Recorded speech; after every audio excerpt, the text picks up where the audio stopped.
Hi, my name is Jonna and I play football for Chelsea FC and for the Swedish national team. And you are listening to the Blue Day podcast.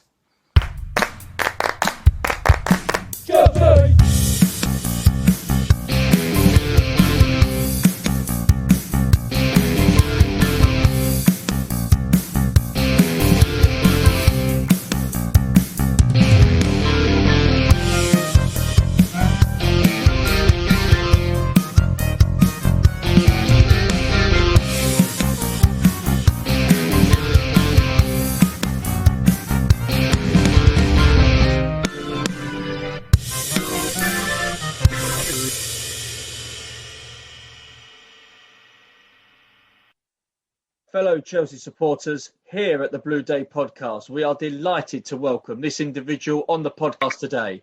He is a man who made 164 appearances, scoring 9 goals during 2 spells at the club.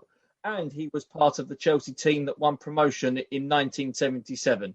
Here is none other than Steve Wicks. Steve, welcome to the Blue Day podcast. How are you? I'm all right, mate. Thanks. I'm all right. Coping with what's going on. But yeah, fine. Absolutely fine. Yes, small stepping stones, hopefully on the road to some sense of normality. Absolutely. That's all we want, isn't it? Normality. Yes, no, that is true. Let's begin, shall we, right from the start.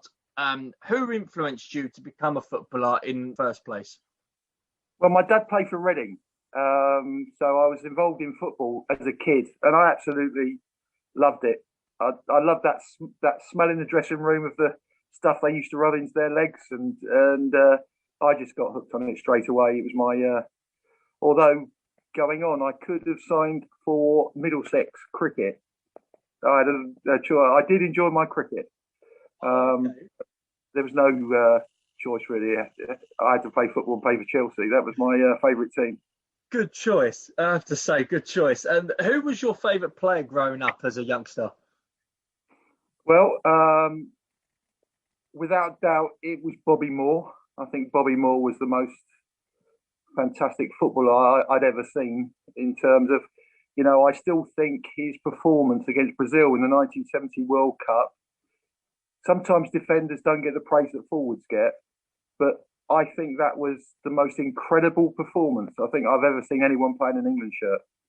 I think to play against Jarzinho, Pele, Tostão, Gerson, Revellino and play like he did, I thought was just out of this world. And he never gave the ball away. He never panicked.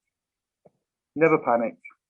Was it because of your admiration for Bobby Moore that when you was looking to become a footballer that you looked at being a defender was more suitable for you? Well, I signed for Chelsea as a centre forward, actually. Okay. I signed as a centre forward. And I had quite a couple of good years. I scored in there was a youth team and the reserve youth team. And when you first go there, being a first year apprentice, you played I think I'd always scored over 20 goals. But we had an injury problem. And Ken Chiletto played me against West Brom youth team in the quarter-final of the FA Youth Cup. We had no centre half. He said to me, "I understand you play." So I said, "Yeah." And he put me in the team, and I played against the 2 England youth team internationals, and we won 2-0, and that was it. Rest is history, as they say. Yeah, Ken never gave me that number 9 shirt back. Went through the youth team, you went through the reserve team. What was the academy setup like back then? Because obviously, again, rolling through the decades, it's a lot different to what it is now. But even when you were sort of youngster coming through, what was the academy setup like? Was there a lot of pressure on you to succeed, or was there more of a emphasis of your development rather than you being pressured to make it to the next level? Well, I think when you signed, and Chelsea had the pick of a lot of fantastic players, if you were looking at Wimbledon and seeding, of the 16 apprentice professionals they signed, I was probably seed number 14. That's how good the whole academy. There was Ray Wilkins, Ray Lewington, Teddy Maybank, Clive Walker. Very, very good footballers. Tommy Langley, very good footballers. And probably 4 of them were in the England schoolboys team. Johnny Sparrow, who was up there with Ray. He was probably, him and Ray Wilkins were the two best 16-year-olds I'd ever seen.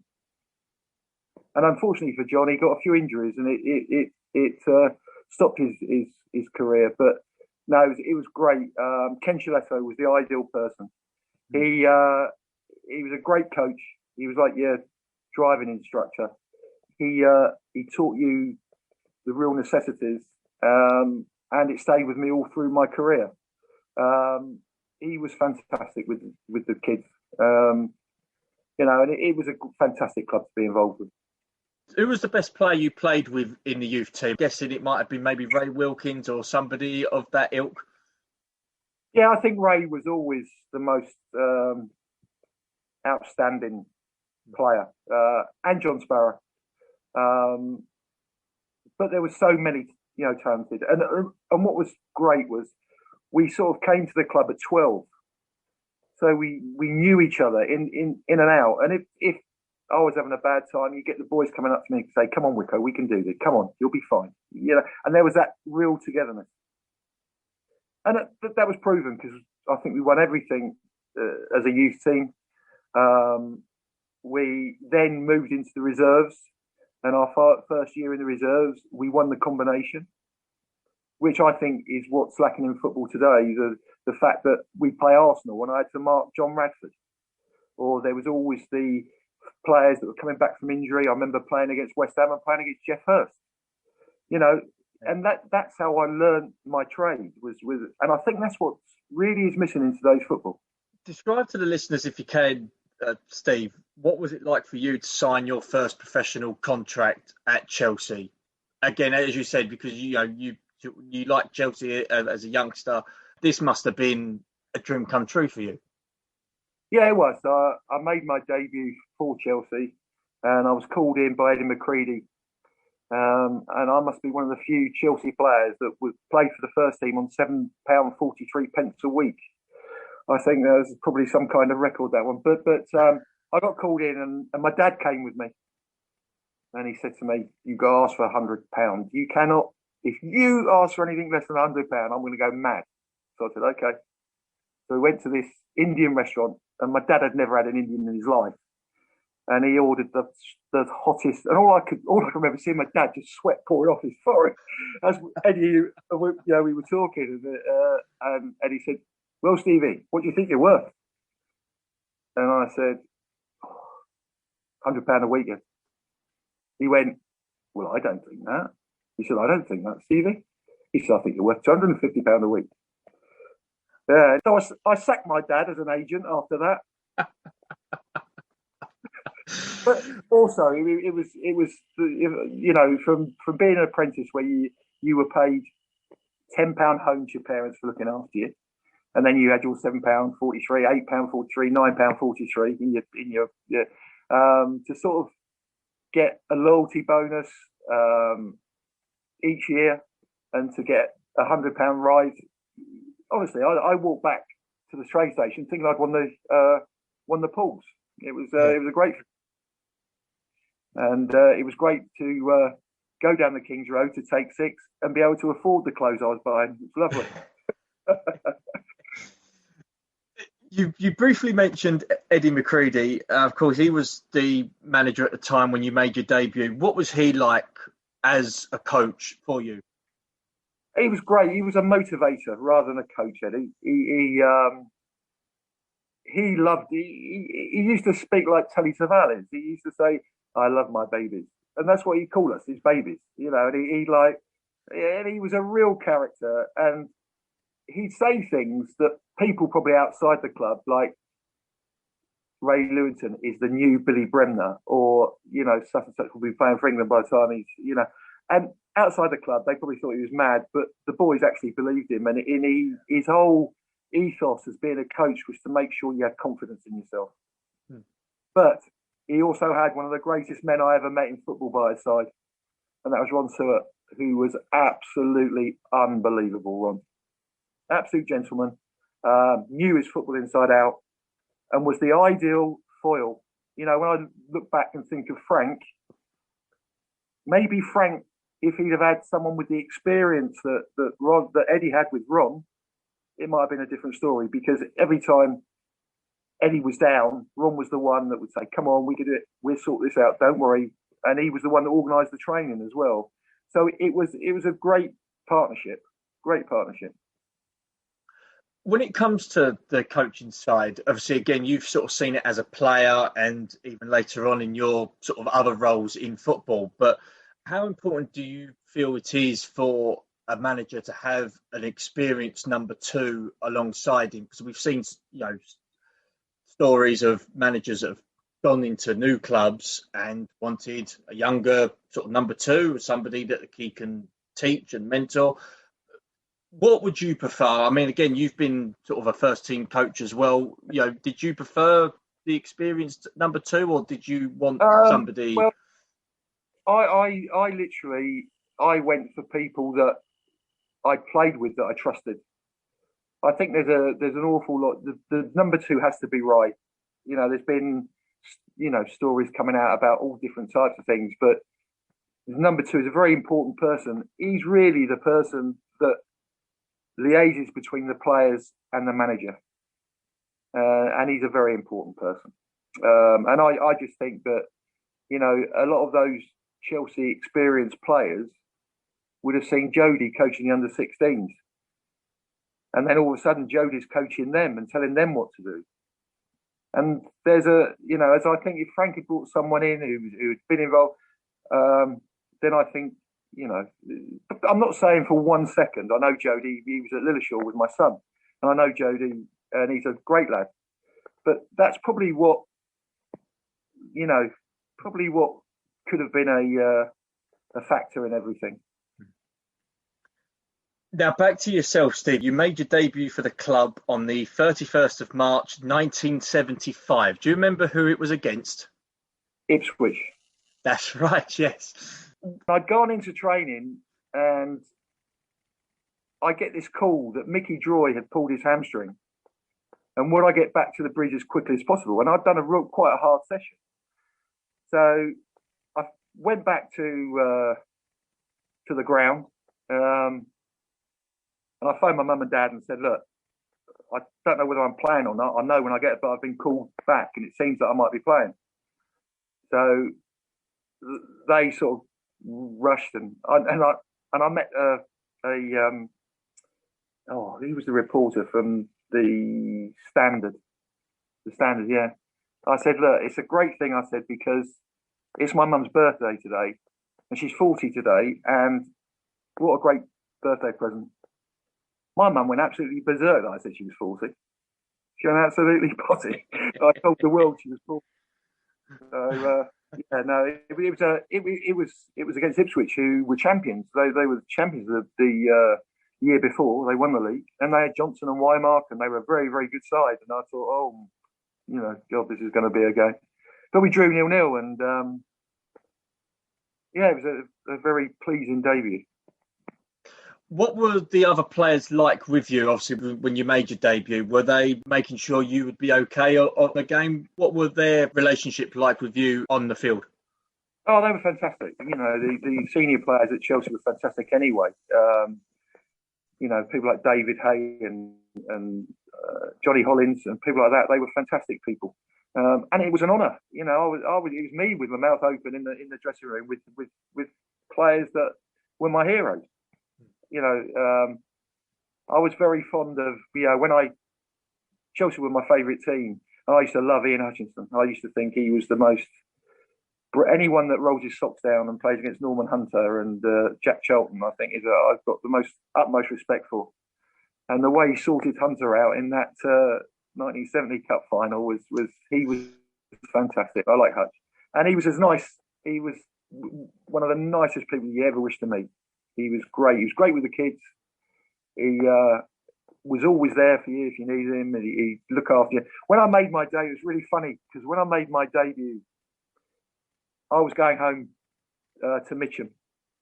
And all of a sudden, I had these brakes skid. And Hutch used to have a yellow Lotus Elan. And he said, "Wixie, where are you going?" So I'm going home. He said, "You're not going home. You just played for Chelsea. You're coming out with me." and we went to Michael Crawford's birthday party in Wimbledon. And I sat there and I'd had a great day football-wise, but there was everyone you could, Britt Eklund, Judy Christie, everyone you could think of in this thing. And it was one of the most fantastic endings. Lovely bloke, Hutch. Lovely bloke. What sort of stories maybe you could share with us? Because I know certain people's perceptions of that team in that era, obviously the drinking culture was sort of quite large. There was a lot of characters in that team as well. What sort of stories springs to mind when you sort of think back to people like Peter Osgood and Ron Harris and, as you say, John Hollins, Ray Wilkins, them sort of players in and out of the ground? Ron Harris is an experience. He will be listening to this. Don't worry, he will be listening to this.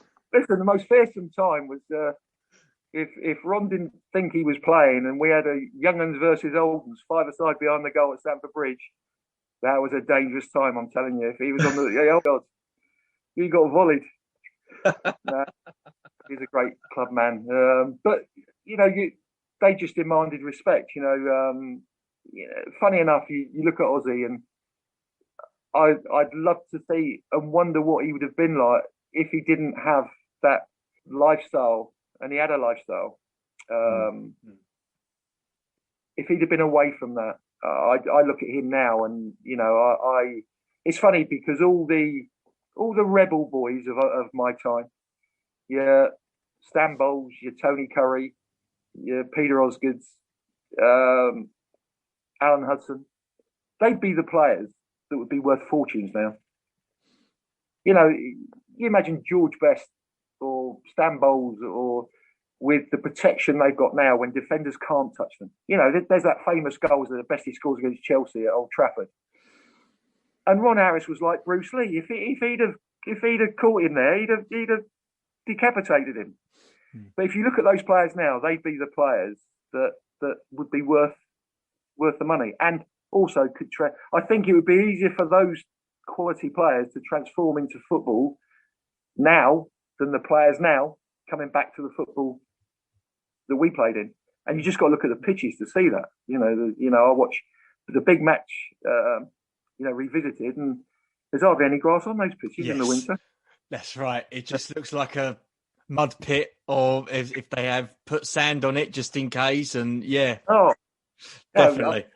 When I signed for Derby, it was like I was playing on a beach. I've never seen so much sand. Like, unbelievable, right? 1977, the club wins promotion back to the First Division, and as you did reference the big match revisited, they did have a match on there. It was Chelsea versus Hull. We won 4-0. I think after every goal, kids and teenagers started swarming the pitch, and I think there was I remember sort of looking back through the history, there's a sort of an image of Eddie McCready with a microphone trying to tell the supporters to get off the pitch to finish off the game. And what was that like sort of back then, being part of that side to go back into the First Division, and what sort of stories have you got of that particular day itself? Well, I think the whole game was it makes me laugh when people turn around and say that Chelsea, they were a small club. I think there was something like 50-odd thousand there that day, and it was like absolutely packed, and the atmosphere was absolutely brilliant. But we were in danger of I think we were winning when the fourth goal went in. The referee said that one more invasion, he's calling the game off, and he was that adamant because it was ridiculous, every goal. But what happened was Chelsea transformed into, you had people like Gary Stanley, you had people like Ray Wilkins, who were good-looking boys. And I think that what happened, it was nothing for them to have their photos in Jackie, or it was like a pop culture where we became, a lot of young girls' favourite team, and and it was the atmosphere. It was the rebirth, really, of Chelsea. I look at Leeds today. And what they're going through. And I can see so much of us, how we were when we came up in them. On our day, we'd beat anyone. The famous, FA Cup sort of against Liverpool when we beat Liverpool. 4-2. We beat the European champions 4-2, and we played them off the park. Really, people don't remember that. We weren't, as a centre back. I didn't feel much pressure. Them putting us under pressure in that game. It was we just our pace and the way we played, and it was absolutely superb that day. Yet the next week we went to Coventry and got beaten 3-1, 4-1, and you're thinking, how does that happen? But it's where you're inexperienced, you're playing at a different level, and yeah, it was a hard old league, especially for a bunch of boys. It was a physical time. You used to go to places and get absolutely people kicking lumps at you, and and it was a hard time. But the great thing there was so much satisfaction in that dressing room that we got our club back to where it belonged. That was the satisfaction, that now we can start again and we're back where we belong. For our fans who were fantastic that year, the away support was incredible that year. We played Wolves and that was quite a funny story actually, when we needed a point to go up, they needed a point for the championship, and with 20 minutes to go, Bobby Gould was saying, just keep the ball. I'm not going to close you down. Just keep it. It's fine. And you're thinking, yeah, I know, yeah, you're going to. But it was like that. We played the last 15 minutes of that game was bizarre because no one was tackling each other. And just played the game because it's what they wanted, what we wanted. But the thing that I can't express was the fact that it was a big game. We were playing a very good side. And there was an away support ban. So no Chelsea fans officially were allowed in that game, in the ground. Coming up the motorway, all there were Chelsea fans, thousands of them. And we're thinking, where are they going to go? Are they going to wait outside? Or they go? When we came out, the whole of the away end was all Chelsea. It was the most incredible boost. It was the most incredible boost that our fans were there. And evidently they were going up, buying tickets at Wolves and getting their tickets. And it was unbelievable that so many Chelsea fans were there that day. It really made it. Because back then it was just a case of buying tickets there on the day rather than what it is now, where you have to buy it months in advance and based on loyalty points. You never had that back then. No, they could go up to Wolves and get a ticket. They wouldn't even ask, they could speak with a broadest London accent and you just get your ticket, not a problem. That's brilliant. Go on. No, I was just going to say, back to that Wolves game, both sides didn't really sort of need to win to go up because both sides, if they didn't lose, would go up. You don't normally get that in football now these days. You don't normally get that particular... Yeah, you don't normally get that particular scenario. That's the word I was looking for. You don't normally get that scenario where, two teams are playing. They don't need to sort of go all out to win. As you say, that must have been crazy. It was the day was and we came back and what we didn't know that Mr. Bryan had arranged for us to go to Barbarella's. He had a party all arranged.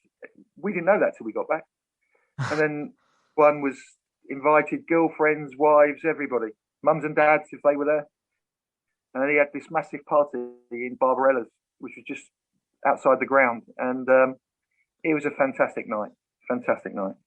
Now, moving on sort of a little bit to 1979, in particular in January, you left Chelsea to go to Derby County. I did actually find the fee when I was doing my research for this, and I believe the fee was $275,000.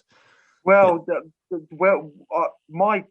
I was told it was $525,000. Yeah, it was $525,000. I remember it because Steve Sims was signing for Derby, but he failed a medical, and Mr. Bryan wouldn't accept anything less than Steve Sims because he thought that it was an insult to. So anyway, Derby. I was just going to sort of say, in regards to that sort of departure, what was going through your mind with that, and what were the reasons for you wanting to leave Chelsea? Was it a case of lack of first team opportunities or time for a fresh challenge? Because there are some Chelsea fans that will hear things differently. So could you just sort of maybe clear up sort of like the rumour on your departure? Well, we beat Man City at Man City 3-2. So it was and we'd got 2 vital points. I got called into the office by Mr. Bryan, who I've got to say was the best chairman I ever worked for. He was a lovely man, honest, total lovely man. And he said, Steve, we've had an offer from Derby, and that's when he said 525. So I said, right, Steve, it's not that we want you to go, but we're in a desperate situation here, really desperate. And would you go and speak to them? So I said, yeah. I said, I'll go and speak to them. So it was really funny. I'll tell you what, this is a cracking story. You'll like this. So I take Jane, my wife, drives up. I'm in the car. And we're driving up to Derby and it starts snowing. And we arrive in Derby about an hour and a half late.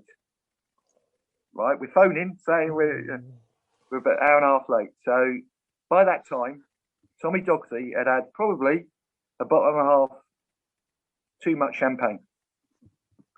So going up, I was devising the questions that I'd asked him. The first one it was, I suppose, Tom, you're trying to do at Derby what you did at Old Trafford with, Man United. He went, I hope not, Stevie. The physio's wife here is diabolical. So I didn't know what to say. I was like, right, okay. But what could you say to that, I guess? What a character. So anyway, he wanted me to sign there and then. He was pushing really hard. And I said, look, I just want to sleep on it. I just want to. And I said, there's things I need to talk to Chelsea about as well, like my loyalty bonus and just making time really, because the baseball ground did nothing for me. And it was I don't know whether it was in a dreadful area. It was winters. It was a bit. So anyway, being a soft southerner that I am. So I went back to Chelsea the next day and I'd made my mind that I wasn't going to sign. There was, bearing in mind, and I'll tell you because it's not, I was on £250 a week at Chelsea, and it went up to 1,000, and I had a Saab Turbo, a massive signing on fee, but I didn't want to go. I'd been at Chelsea and I didn't want people to think that I was, deserting a sinking ship. I really didn't. Mm-hmm. So I went back to Mr. Bryan and I said to him, Mr. Bryan, I don't want to sign for Derby. He went, oh God. So I said, what? He said, Steve, I want you to make a phone call. In fact, I'll get him. So he phoned to Chris Matthews and the phone went and it was Martin Spencer, who was the administrator of Chelsea Football Club at that time.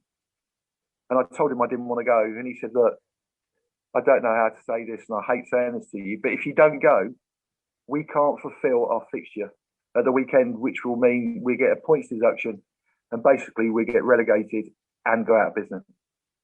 We need that money desperately. Wow. So I sort of walked out. I said, right, okay. I said, and I remember walking up Fulham Road in tears. I was absolutely gutted. And I went up and signed for Derby. I think I've got it somewhere. Mr. Bryan sent me the most wonderful letter and just said, thank you for saving the club. And that, I haven't really told this story that much, but it was a very sad day. Yeah. I was there since I was 12 and I was in love with the club. I was blue. It's the only time I ever had blue blood. Yeah. Yeah. So it was a sad day. And I never felt right at Derby. I never, I went there with Bruce Rioch, Roy McFarlane, and the worst thing Tom did was make me captain. And to lead those people were, Archie Gemmell, I think, was there. He had won everything. That must have put pressure on you to succeed. Yeah, it did. It did, but it was an honour. But by the same token, it was a little bit too much to take. It put pressure on me as a player, and but it was an interesting time. Interesting time. One little bit you mentioned was the finances at Chelsea wasn't as good as obviously what they are now, and obviously probably what they were years ago. But just sort of describe briefly, if you can, how bad the finances were at that club, because I've heard stories of players having to wash their own kit because they had to tell the kit lady that they haven't got a job anymore. What was it that bad? And could you maybe shed some light to it? Yeah, listen, when I first went to Chelsea and Dave Sexton was there in 1917, we won the FA Cup. You'd go there, you could have toast and cereal for breakfast. You could have a lunch. You could have a pint of milk, drink a pint of milk, pint of orange juice. You were looked after. It was a brilliant club. You were looked after. And then when we went into administration through the building of the stand, all of a sudden it was literally tea bags, a massive teapot, and milk. And the kit was usually you had kit for the afternoon session, and it was just all thrown in a big dryer. And the smell of the thing with sweat and everything, was absolutely. And there was the most outrageous sweat rash thing went through the whole club, where the kit was being dried together, and it caused it was unbelievable. And the club, from being a very proud, brilliant club, became very, very sad. Everything, you couldn't help saying, how long ago was it when we were, and you would talk about months. It went so quickly, and it was very sad. And we had one time we were going to a game, and the driver wouldn't leave without the coach being paid. So in those days, there wasn't holes in the wall. You literally got your money to take your girlfriend out on a Friday, and it ended up the players having a whip round to pay for the bus. Incredible. Incredible. We had to buy footballs because the sponsors pulled out, and the footballs were absolutely useless. So we bought footballs for training. It was. But what we thought as a group of players was Chelsea gave us our opportunity, and have got us where we are. You help your best friend, don't you? You don't. You don't. And it was, and that's what made that group of players so good, because you'll never get that at Chelsea. That sort of, well, you probably don't want to with all the trophies you're winning, but in terms of the ethos of what it was all about, it was incredible time to be at Chelsea. It must have improved, sort of, if it needed to, of course, the team cohesion of the group. Yeah, it made us together. As I said, my last game for Chelsea, we went up to Man City. And for 40 minutes, they were all over us. But we dug in, and we ended up winning. Clive Walker scored twice, I think. And we won 3-2. And that was the first time I think I ever won at Main Road. It was an incredible place, hard place to go and win. And there was that type of together. 4 of us won what they called the Mini World Cup for England, and the 4 Chelsea boys would be together. Yeah, and it was. I can't. It's just sad that side didn't get the investment that it could have had, because that side was a very good side. And if you'd got 3 or 4 established first division footballers, that club would have taken off. And that's how close it was, really. Close it was. Yeah. But wasn't to be. No, of course. But Steve, you are sort of in a small minority group of players who left the club but came back and re-signed Yeah. for Chelsea. How did that come about? Well, QPR and Chelsea played quite a lot in that year. We played twice in the league.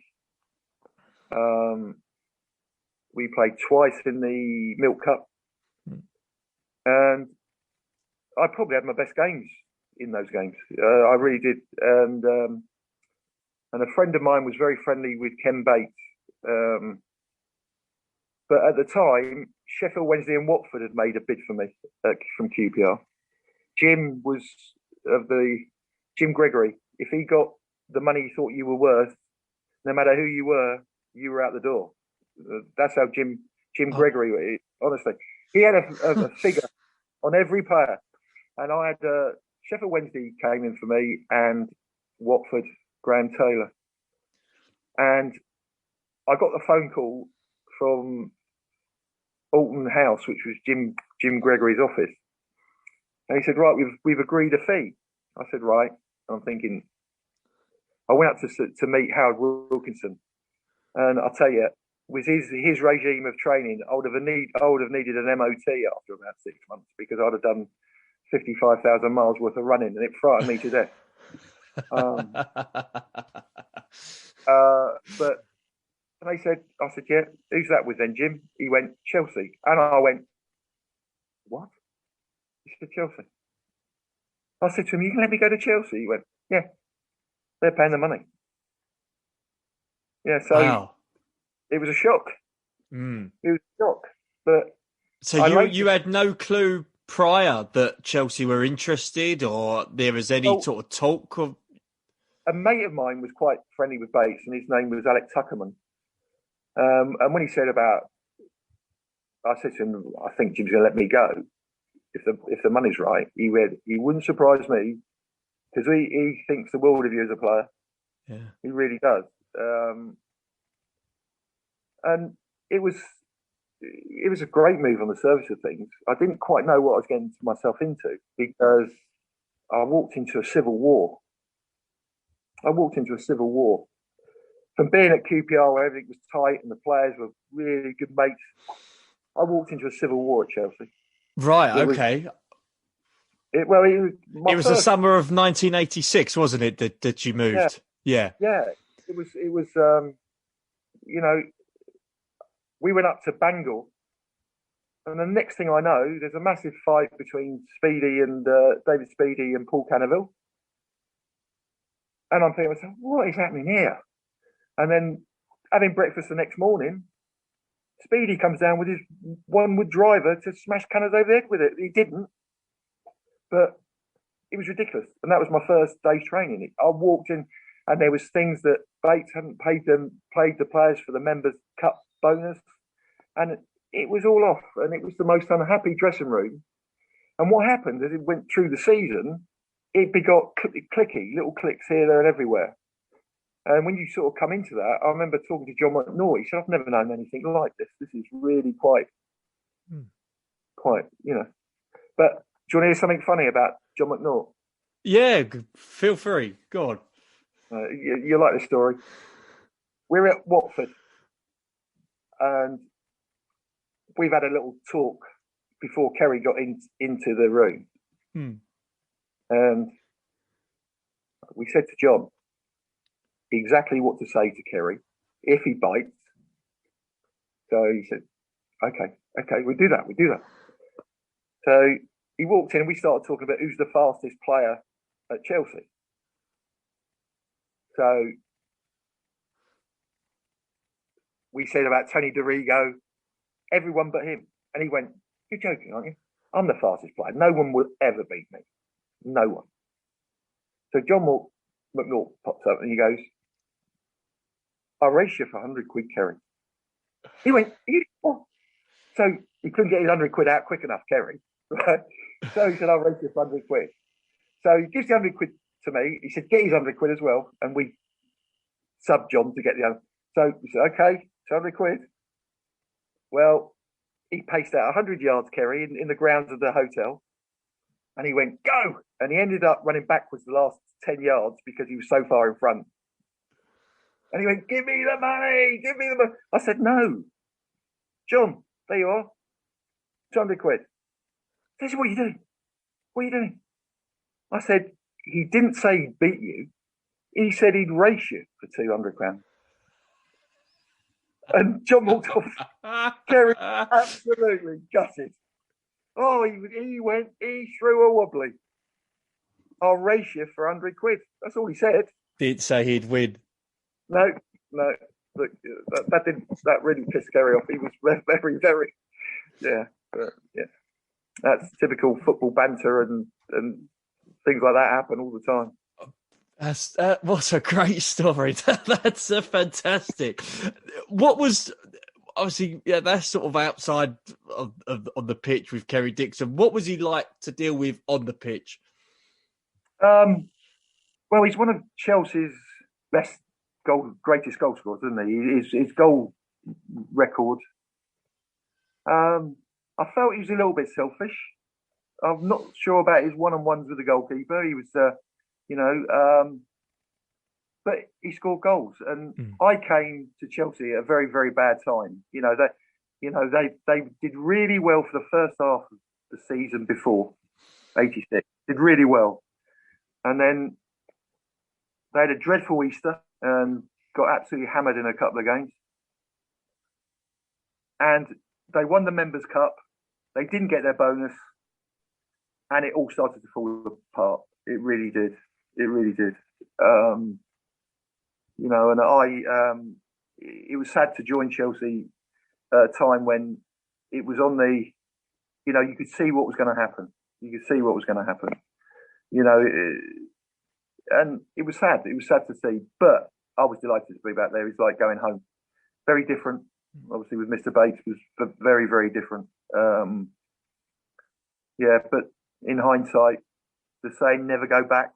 What was the difference like in the ownership from your first spell to when you came back? Was there a difference in how the chairman owner dealt with the players and how he sort of ran the club? Yeah, I don't think there's any excuse for being rude, no matter who you're talking to. And I think Ken had a way with him that, I remember him speaking to Phil Collins and saying to Phil Collins, and Bobby Moore, funny enough, they were after tickets. And I said to, I think his name was, he was the little guy on the, I said, look, we got Bobby Moore, we got Phil Collins here. When they walk into the VIP thing, everyone's going to love it to be sort of see Phil Collins. I said to phone up the chairman and say, so I said, phone up the chairman and just, make sure that, that they haven't got tickets. And he said he's going to sack me if I let people without tickets. I said, well, just phone it. I'm sure he'll want them in the stadium. So he came down and he just said to him, have I ever asked for free tickets to watch your concert? To Phil Collins. And Bobby went, oh, come on, Mr. Bates. He said, it's, he went, and why aren't you at West Ham today? And he went, no, and walked away. So I then took Bobby Moore and Phil Collins to the players' bar. I said, come with me. I said, we'll sort out a couple of tickets and come to the players' bar. So we went to the players' bar and they had a great time. They had a fantastic time with the wives and the beer was cheaper and they had a great time. They were so, thank you very much. So I get a phone call on the Monday to go and see the chairman. So I went to see the chairman and he went absolutely berserk at me for taking them in the players' bar.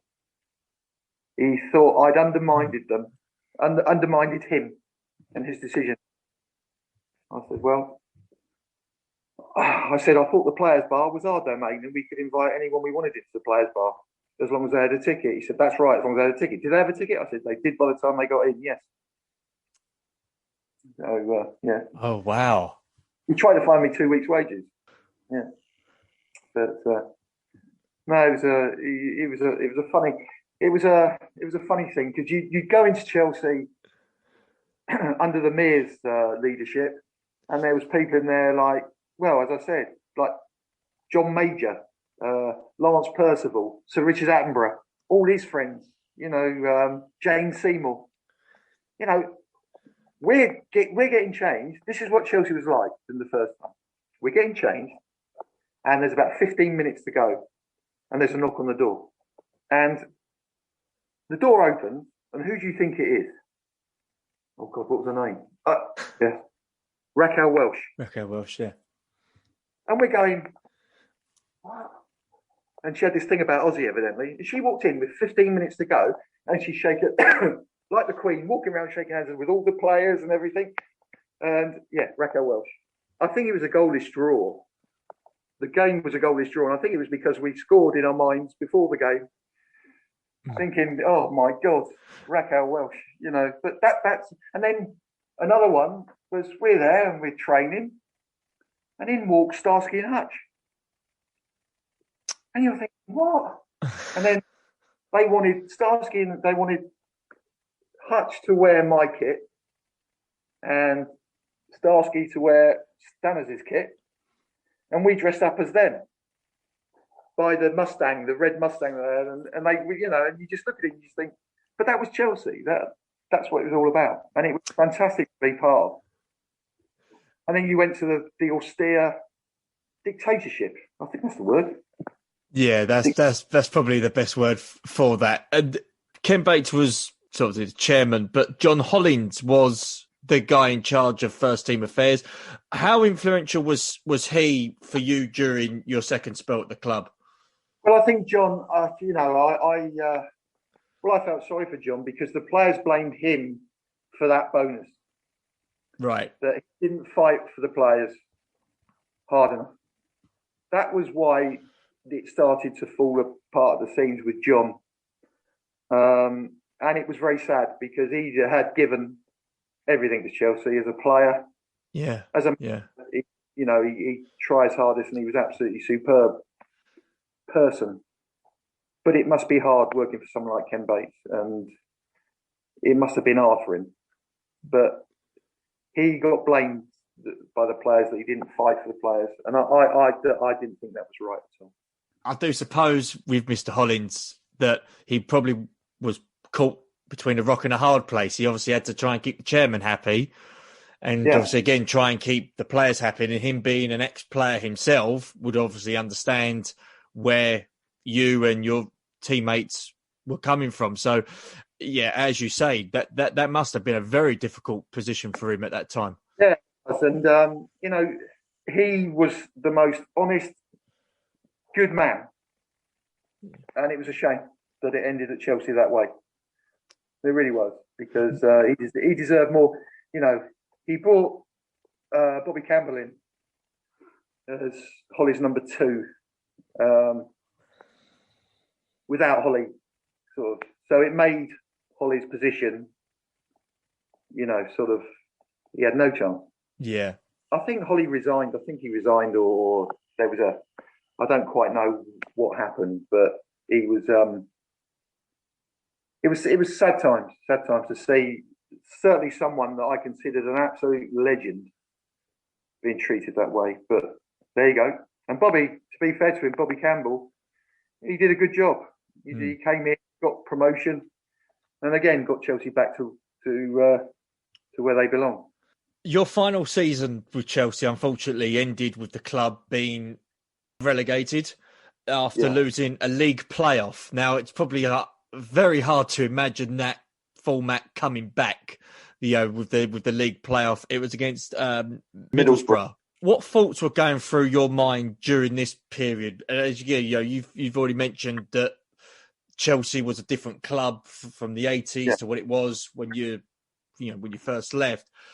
What sort of atmosphere was there, at the club at that time? Well, it's funny because when we went to Bangor for that pre-season where it all kicked off with everybody in the Eddie, who was Ernie Wally, was the assistant manager. And we did the most ridiculous thing. So I had to run up a hill with Eddie Neswicki on my back. He was a little bit heavier than he should have been, seeing it the first day of pre-season training. And I ran up this hill. At the top, I turned, and something went in my back, and I was in absolute agony. I couldn't move. I was in absolute agony. And I played with injections. So I had a cortisone injection. I had about 4 of those. But my last game, we played away at Portsmouth, and we beat Portsmouth 3-0. And we were 3rd in the league. And I'd had this back operation, and I'd gone to work with the SAS at Epsom. And I was the fittest I'd ever been after my back operation. And Bobby wanted me back. And it worked out 8 weeks sooner than what I should have done. Oh, but wow, we were by that time, we'd lost 23 games on the trot, or something like that. It was a very long run where we lost. And I agreed to it, and I came back. And we had to beat Charlton. Was it Charlton? And we drew 1-1, I think. That's right, yes. Yeah. The 7th of May, 1988. Yeah, had we won that game, we should have won that game 10 times over. With the chances we had, we'd have been safe. It'd have been them that was playing in the playoff. And then we went up to Middlesbrough, and quite frankly, we were all over them in the first half. Kerry had, in the game, he had 4 one-on-ones versus the goalkeeper. And they had, and as Bobby said, they had 2 shots and scored twice. One from a goalkeeper mistake, and the other, I can't remember the other one. But I really felt confident that we turned that round at Stamford Bridge with a full house. I really felt confident that we would pull that out. And we scored. We scored at the right time. We scored after about 20 minutes. Gordon Jury, I think. And I thought, this is it. And we just couldn't get that other goal. We tried everything. We could not get that other goal. And it was heartbreaking because we should have never been in that position. Not with the team we had. You know, that team we had there, you had 2 of that team signing for Liverpool. You know, Spackers and David, and they went and signed, for Liverpool. Yeah, and it was really, Tony DeRigo was the England left back then. Because he would go on to Leeds later on as well. It was a talented team, but behind the scenes, it was a club at war. It was, and what happened is you sort of walk in the thing and you'd have 4 there, 5 there, 4 there. It was never together. But there you go. It was sad. Sad. But they got back to where, they were only down 1 season, weren't they? Yes, that's right. They spent that season in the 2nd division, and they pretty much walked it. I had a sort of a chat with Kevin Wilson on it, and he said that the team were flying, wins week in, week out, scoring goals for fun. And as you say, they got back to the 1st division where they belonged, and they haven't been relegated since. No, that's, and I don't think there's any chance of that in the foreseeable future.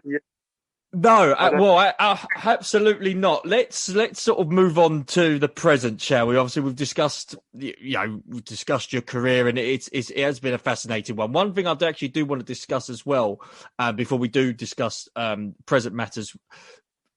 Obviously, when you finished your playing career, you then went into, coaching. Yeah. Was it around that time in your second spell at Chelsea that you felt you could become a coach, a leader, sort of? Yeah. The best coach I ever worked for in my life by a light year was Terry Venables. Right. Yeah. Like the most talented, You know, people used to give QPR stick when we used to play offside. But do you know what Terry used to call that? And we're going back to 1986. Well, 85, 84. What did Terry used to call that? The high press. And to me, that shows you how much before his time he was. He said to, I remember his first day at QPR, and he was trying to get his ideas over. And he said about showing the wingers inside. Now, no one did that. Everyone's show them on the outside, show them the outside. Right? Always the thing is, so everyone was like looking at him as if he just landed from Mars. And he said, so he called Ian Dawes over. He said, Dawesy, you're marking a left back. Tell me what his strengths are. So he said, pace, and probably got a good left foot. He said, right. Now, if you show him down the line and he's got pace, and he's got a good left foot, and he gets and hits a great crossing, that's the hardest cross for our defenders to deal with. Now, if you show him inside, you're showing him on his weak foot, you're running him into players, because everyone came, you're running him into players, and he was just light years ahead. He was the most, I think we conceded the least number of goals in the first division until it was beaten by Arsenal. And that was down to, he was, and it's funny because when I went to Malaysia, and the club I looked after, I was manager of, was Selangor. And I didn't know a lot about Malaysian football at all. I didn't have any idea. Anyway, when I landed, there was this massive supporters everywhere. And when I saw the stadium, it was like something like a plane, alien spaceship had landed. It held 95,000 people. The average crowd at the game was 69,000 people. And in the Malaysia Cup final that we eventually won, there was 108,000 people. Wow. And I had no idea. But I sat in my room after we won the Malaysia, and we'd won the league, the FA Cup out there, and the Malaysia Cup. And I sat in my room to have a beer, because you can have a beer out there because they're Muslim. And I thought, God, everything I had taught my team in Malaysia came from Terry. All his ideas that I went through and I had little routines for and everything were down to him. Fantastic story. Yeah, and well, I think he proves he's the only England manager, with the exception probably of Gareth Southgate, that has united the press, the fans, everyone together as England. And that was obviously in 88, was that 80? Yeah. When we got beaten in the semi-final. Yeah, so it is Terry Venables was light years ahead, and but no, I'd love being a manager, but I became very dealing with the lower leagues and dealing with chairmen and their egos, because they're the most successful businessman in their town, and that is a very, very hard thing. And I went to Lincoln, and he wanted to sign a player, and I said to him, well, firstly, I'm not sure. And there was an ex-Chelsea footballer was the manager.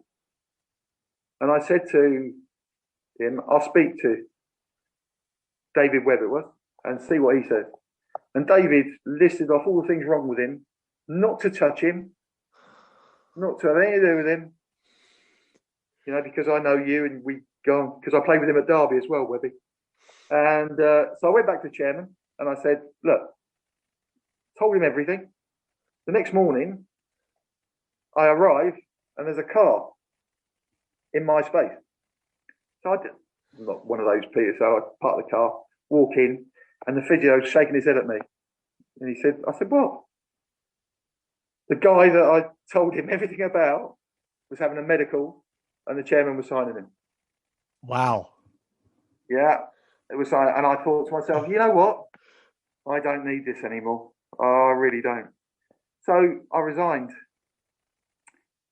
I resigned. Yeah, You resigned on the back of that. Yeah, because if you sell your soul, the chairman, and he was coming down at half time, shouting and screaming, telling the players what they're doing wrong. I'm not into all that. I think when you're a manager or coach, whatever it is now, no interference at half time. And this guy was loopy. So I said to him, do you know what? Why don't you own the club? Why don't you become manager? Why don't you become the manager? And he did I think he lasted 6 weeks. He couldn't take it. So wow. Interesting. Wow. Well, I'm actually quite speechless with that story, Steve. Before I do let you go, eventually, I just want to ask this question to all my previous guests and your thoughts on VAR. Obviously, this season it's been a bit of up and down a little bit. People have loved it, people have despised it. But what's your thoughts on the VAR concept? I think the thing that's going wrong is they're nitpicking. Instead of just doing the vital things, they're going back and they go. Now, I can't understand why they can't say, you have someone's offside with an armpit. Someone's offside with their hand. Why don't they just look at the feet? And I think I know which particular thing you're referring to. Yes. Why don't they just look and say, just look at the feet, just draw a line where the feet are, fine. But not if someone's sort of bending over like that and his head's offside. Do it with the feet. It'd be so much easier. Especially if he's pointing where he wants the ball. Yeah. And that's classed as offside now. Yeah. Yeah. Absolutely ridiculous. Do it with the feet. And if it doesn't, I just like today, there's some real drama today. A ref where it worked today in the game. Burnley Arsenal get awarded a penalty, the guy gets the red card. They've looked at VAR, they dragged the referee over, he's looking at the thing, and actually this guy has done an absolute fantastic defensive job. He's thrown himself in there and the ball's hit him on the shoulder. Right? No penalty, red card rescinded, great VAR, fantastic. But what I can't for the life of me is when they start drawing lines and then you find out that his nose is offside. I think that is ridiculous, and I think that's what destroying our game. Could you imagine if VAR was around in your playing days? I think there'd be a few players not too happy. Yeah, well, put it that way. Yeah, I think probably there's a lot of players and a lot of managers aren't happy now. Today with it. But it's just they're being over finicky. We should use it for certain decisions. Like that one was an ideal thing, penalty, red card. Use it then, yes, but not going back 3 phases and they've got to sort out this handball thing because it's absolute. When a defender goes for a block and throws himself into a John Terry special, if you like, and the ball hits his hand from a yard, I can't see how that's a penalty. I can't see, and I just think that it's gone ridiculous now, handball. And they've got to look. Mind you, I think they've done something last night, didn't they? They've changed the rules. Decision's been made, yeah. They've sort of changed the rules on if the ball just hit your hand but your hand's sort of by your side. They have classed that as not handball. But I completely agree with you, Steve. I just think that's starting this weekend. I don't know when it's starting. I don't even think they know when it's going to be starting. I think that would be very unfair. Very unfair for the sides that have lost points through conceding a penalty like that. They should leave that to the end of the season. They shouldn't change it now. No, that's not. No, completely right. It's been an interesting season for Chelsea. This one, obviously, change of manager and sort of interesting results. Put it that way. Again, we were fantastic on our last win, but what have you made of Chelsea this season, and where do you see them finishing off the season? I would love Chelsea to sign Haaland. I think because we're missing a 9, a quality 9. You know, I don't think Tammy's ready yet to lead the line. I really don't. I don't think he's a finished article. Werner, I think he doesn't know where he's playing at the moment. He's playing wide. He's playing it, you know, and we need that number 9 that is going to guarantee us 25, 30 goals a season. And Haaland, to me, is the one. And if I could sign anybody, it would be him. And I also think we need a centre back. I think we need, mind you, Christensen was unbelievable the other night at Liverpool. He had a great game. Yeah. Yeah. And with different managers, motivated in different ways, he's got every attribute a centre half could ever wish for. But he hasn't got John Terry's heart. And if he had John Terry's heart, he'd have everything. You know, and I think, you know, that's all we need. That's all we need is those 2 players. And I'm delighted for Mason Mount as well, I've got to say. Yes. Turning into absolutely one hell of a player. Yes. I hope with a lot, you know, from being Frank's golden boy to this and that and people giving him stick. He's got his head down. He's worked his socks off. And me, now, he'd be one of the first players on my England team sheet. That's how highly I think of him. I think he's absolutely superb. And he looks a good lad as well. He looks a real good lad, and I'm pleased for him. I think it'd be a travesty if he doesn't start at the Euros. I think he's been arguably England's best centre midfielder. I mean, James Maddison's had a good season as well, but Mason Mount's just been on another level for me. Oh, I think without doubt. And the other thing that appeals to me is that his best mate is Rice. Yes. So playing together, they love that. They love that. And they know each other really well and they love that. But I can't see why, you know, Gareth sometimes plays with 2 holding midfield players. There's no need to do that with Mason because he's got the intelligence. When things start to, he's got the intelligence to hold. He won't just bomb on, he'll hold. And I still think you can get Grealish in that team if you trust Mason.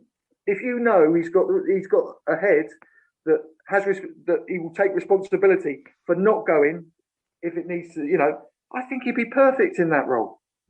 I'd much rather see him than Dyer, than, well, those 2 negative players in the middle of the park. Yeah, join him when you join him, but then make sure that you don't overstretch. But then I've never known an England situation where they've got such an abundance of talent in the first 6 positions. Yeah. You know, it's incredible. But it's going to be exciting times. And I think it's going to be exciting times for Chelsea as well. I actually think that obviously this year's gone to win the league. But there's lots of signs that if we get the right players, then I think we're not that far off either. I think it all depends on where we finish this season. You know, people are going about top 4 this, top 4 that. If we do finish in the Champions League places, and the rumours are true that Roman is going to give Thomas Tuchel 250 million to spend, then fair enough. That will hopefully give an improvement on the team, and we'll see what Thomas Tuchel can provide in regards to player acquisitions. No, I was going to say it'd be interesting to see what happens, but I think that's what Roman will want. He will want that leader. Yeah, you know. Yeah, definitely. Steve, final question: how do you look back on your career at Chelsea? I would say the best was Spell one. You know, I when we haven't mentioned him, but anyone that knew Ray as a person, as a player, would have been honoured to have had him as our captain, as your captain. Ray Wilkins, yes. Yeah. What we achieved under his leadership as a team, I think was unbelievable, really. a group of young players with an average age. I think, you know, the average age of the team was, you know, without Ron Harris in it and without David, it was something like 19 at one stage. And you go away to places like Notts County away where you're just getting kicked all over the place. But the togetherness and the desire to get our team back where it deserved, our club, that was the main thing. And to play with players like Ray and John Sparrow and people like that, all of them, it was an incredible honour. And an honour to play for Chelsea at that time as well. A real honour. And that's all I can say about it, really. It's fantastic. It was a fantastic time. Steve, honestly, it has been an absolute pleasure having you on the Blue Day podcast today. I've thoroughly enjoyed the stories that you've provided to myself and to the listeners. I'm sure everyone who followed Chelsea in the 70s and 80s and appreciates their history, I think, is going to really enjoy listening to this. So I just want to say thank you massively for your time today. It's been an absolute pleasure. That's my pleasure. Anytime, Pete. Okay, Steve, good luck. Take care.